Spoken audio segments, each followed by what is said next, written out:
Bayan ng Bolinao, naghahanda na sa pagdagsa ng mga turista sa Semana Santa. Sa detalye po ng balitang yan, ating pakinggan Idol Joanna De Vera. 104.7 IFM. Report!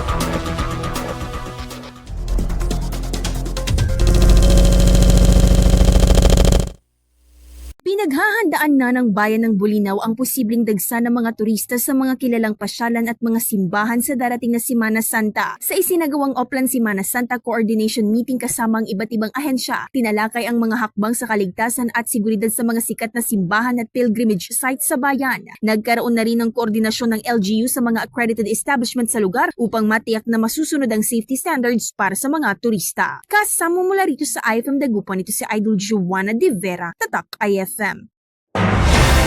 IFM News. IFM News. IFM News.